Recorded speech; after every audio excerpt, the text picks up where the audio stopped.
आप सभी को शुभ इच्छा, हैप्पी थॉट्स। कई बार हमने देखा होगा कि हमारे घरों में कई कई महीनों की रद्दी पड़ी रहती है। पुराने कपड़ों का ढेर या पुराना सामान रखा हुआ होता है। ये इसलिए पड़ा होता है कि हम सोचते हैं कभी तो काम में आएगा, या ये अच्छा है बाद में इस्तेमाल करेंगे, या कभी कोई ज़रूरतमंद मिलेगा तो उसे दे देंगे, जो कभी मिलता नहीं, या कई बार उसे हमें देने की इच्छा नहीं होती। इन अनावश्यक रखी हुई चीज़ों का हमारे जीवन पर क्या प्रभाव पड़ता है, क्या आप जानते हैं? दरअसल चीज़ों को जमा करके हम अपनी नकारात्मक वृत्ति को बढ़ावा देते हैं और अपनी समृद्धि के रास्ते में रुकावटें डालते हैं, क्योंकि जमा हुई चीज़ें कुछ नया आने से रोकती है, वह चीज़ों को फ्लो होने से रखती है। यदि आप चाहते हैं कि आपके जीवन में मनी फ्लो होता रहे, तो हमें जीवन के क्लटर यानी इन अनावश्यक वस्तुओं को देना शुरू करना होगा। इसे एक उदाहरण से समझें। जैसे आपके वार्डरोब कबर्ड में कपड़े भरे पड़े हैं। ऐसे भी कई कपड़े हैं जो आपने महीनों सालों से नहीं पहने। कुछ छोटे हो गए हैं तो कुछ पसंद नहीं है, मगर आप उसे निकाल भी नहीं रहे। अब यदि आप कुछ नए कपड़े खरीदना चाहते हैं लेकिन जगह की कमी है, तो आप क्या करोगे? जाहिर है कुछ पुराने कपड़े निकाल कर नए के लिए जगह बनाएंगे, यानी कपड़ों को फ्लो में रखेंगे। कुछ निकालेंगे, कुछ खरीदेंगे, तभी आपका वार्डरोब बैलेंस रहेगा। यही नियम पैसों के साथ भी है।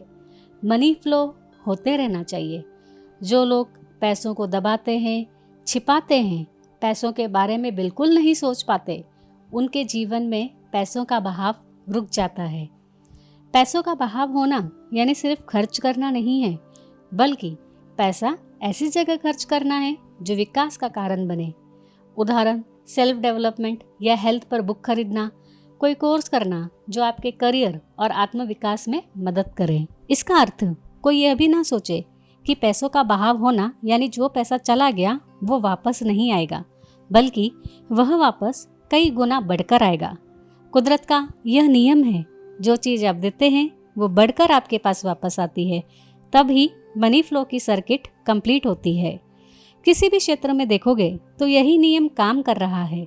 आज तक जो भी आप देते आए हैं वह आपको वापस मिला है। आपने अच्छे शब्द दिए तो आपकी तरफ अच्छे शब्द लौट कर आए। आपने दूसरों को प्रेम दिया तो आपको भी प्रेम वापस मिला। आपने किसी की मदद की तो आपको मदद मिली। किसी को गाली दी तो वह भी वापस आई है। इसे ऐसे समझें जैसे एको पॉइंट पर लोग आवाज़ें लगाते हैं और वही आवाज़ घूमकर कई बार लौट कर आती है। वैसे ही जीवन का यह नियम है, जो आप दोगे वही कई गुना बढ़कर आपको मिलेगा। यही हकीकत है, आप माने या ना माने, क्योंकि कुदरत के नियम किसी के मानने या ना मानने पर निर्भर नहीं होते। इसलिए देना सीखें।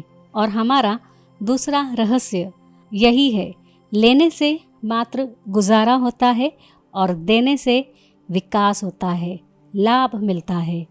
कहीं ना कहीं हमारे मन में यह धारणा भी होती है कि अगर हम खर्चा करेंगे तो हमारे पास कम हो जाएगा, या हमारे पास ज़्यादा है ही नहीं तो हम किसी को कैसे दें। इसलिए कोई मदद के लिए आता है तो हम उसे मना कर देते हैं। मगर अब हम कुदरत के रहस्य को समझ रहे हैं। आप जो देते हैं उससे लाभ होता है और वह मल्टीप्लाई होकर वापस आता है। जैसे आप एक बैंक में एक अकाउंट खुलवाते हैं और उसे खाली ही रखते हैं। कुछ समय बाद भी जब उसमें इंटरेस्ट जमा नहीं होता, तब आप बैंक में जाकर पूछताछ करते हैं। आपको बताया जाता है कि आपको पहले अकाउंट में कुछ पैसे जमा करवाने पड़ेंगे, तभी बैंक उस पर ब्याज देगी। यानी जब तक आप उसमें पैसे नहीं डालेंगे, आपको उस पर ब्याज नहीं मिलेगा। इसी तरह अगर हम किसी को पहले कुछ देंगे नहीं, तब तक हमें अधिक बढ़ा हुआ कैसे मिलेगा? इसलिए मनी फ्लो के सर्किट को पूरा करने के लिए हमें किसी की मदद करनी होगी। अनावश्यक वस्तुओं को बाहर निकालना होगा। यह सुनकर पहले आपको अतार्किक लगेगा, आपकी बुद्धि को नहीं भाएगा, क्योंकि इंसान का तर्क होता है जब हम कुछ लेंगे तभी तो विकास होगा, उन्नति होगी। मगर इस रहस्य का प्रयोग करने के बाद सच्चाई सामने आएगी। तब आपको पता चलेगा कि वाकई में ऐसा ही है। आपने इस रहस्य को जाने अनजाने में उपयोग भी करके देखा है। आज तक आपने जो दिया है उससे आपका शारीरिक, मानसिक, सामाजिक, आर्थिक और आध्यात्मिक विकास ही हुआ है। याद रहे, इस पृथ्वी पर केवल पैसों की दौलत नहीं है। केवल पैसा पाकर कोई दौलतमंद नहीं बनता, बल्कि पैसों के साथ प्रेम, ध्यान, साहस, निडरता, सेहत की दौलत भी कमाना है। इसलिए आज से ही पैसे की प्राप्ति के साथ प्रेम की पूंजी, ध्यान की दौलत, समय की संपत्ति और सेहत के सिक्के पाने का राज सीख लें। इस रहस्य के अनुसार आपके पास देने के लिए क्या है, यह सोचेंगे तो आपको पता चलेगा कि आपके पास प्रेम, समय, ध्यान, पैसा और देने का भाव है। यह चीज़ें आपके पास जितनी भी हैं वे आपको सही मात्रा में बांटनी है।